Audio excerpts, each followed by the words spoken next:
Bienvenue à Sainte-Marie-Salomé. Aujourd'hui, dans nos attraits Saloméens, on vous fait découvrir le vignoble de Sainte-Marie-Salomé. Je suis sûre que vous ne le saviez pas. Vous allez découvrir comme moi un monsieur passionné, Pierre Hébert, qui habite sur le chemin Saint-Jean à Sainte-Marie-Salomé. Ça a commencé, je vous dirais, il y a 10 ans. Une idée de fou! Une idée de fou! Je me cherchais une idée pour devenir entrepreneur. Et puis, je revenais justement d'une balade en moto. On est allé faire la route des vins en Estrie.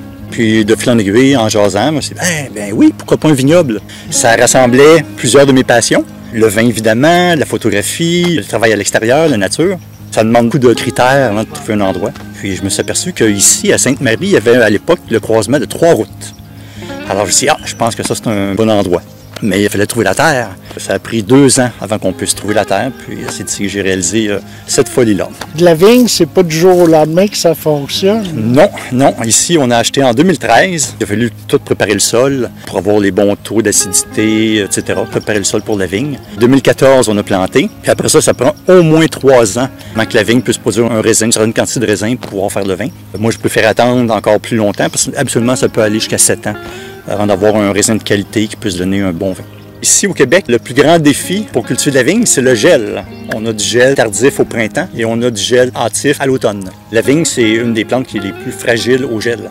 Donc, une nuit de gel, on vient de perdre les bourgeons pour la saison. Pour le printemps 2021, j'ai décidé de me munir d'une ce qu'on appelle une machine à vent qui protège contre le gel. Donc, c'est une immense hélice. Elle est peut-être tout petite, mais elle a 18 pieds de diamètre et elle tourne à 2500 tours minute. Elle tourne sur elle-même. Et l'idée, c'est d'aller chercher l'air chaud qui est dans les airs puis de la ramener au sol. Et c'est très efficace. Ça permet souvent d'augmenter la température de 3-4 degrés. Donc, suffisamment pour protéger les vignes contre le gel. Tu es la relève.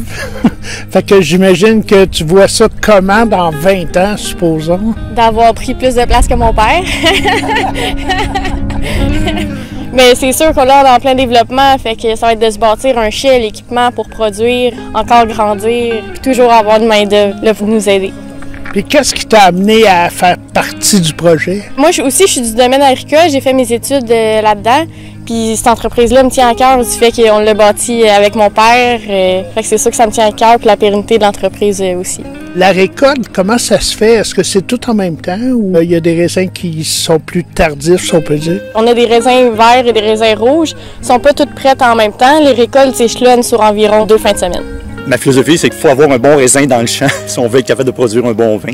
Donc, il faut être patient. Jusqu'à présent, je vendais ma récolte à l'automne à un autre vignoble. Évidemment, je veux passer à la phase suivante qui est de vinifier mon propre vin. Donc, je suis en démarche de financement avec la finance agricole. Moi, j'appelle ça ma phase 2. C'est de construire le bâtiment pour abriter les équipements pour pouvoir vinifier.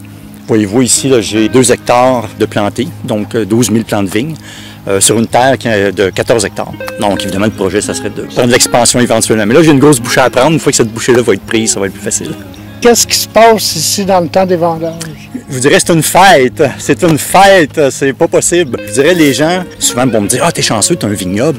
Ce que les gens oublient, c'est que avoir un vignoble, c'est 80% de l'agriculture. C'est la vigne, on la bichonne, on y fait attention durant tout l'été. Rendu aux vendanges à l'automne, la nature nous redonne tout le travail qu'on a fait. Alors, c'est la fête parce que les raisins sont matures, les grappes sont super belles. Chacun prend un rang, puis on ramasse tous les raisins. C'est vraiment une fête. On a beaucoup de personnes, amis et familles qui viennent nous aider, qui viennent porter main forte, puis ça n'a pas de prix. Pour ceux qui veulent vivre l'expérience des vendanges, vous pouvez nous contacter à partir de la fin août au vignoble. J'invite tous les citoyens qui peuvent être intéressés à venir faire un tour, venir me voir. Ça va me faire plaisir, pas nécessairement aux vendanges, mais juste de faire un tour puis de venir voir ce que c'est le vignoble.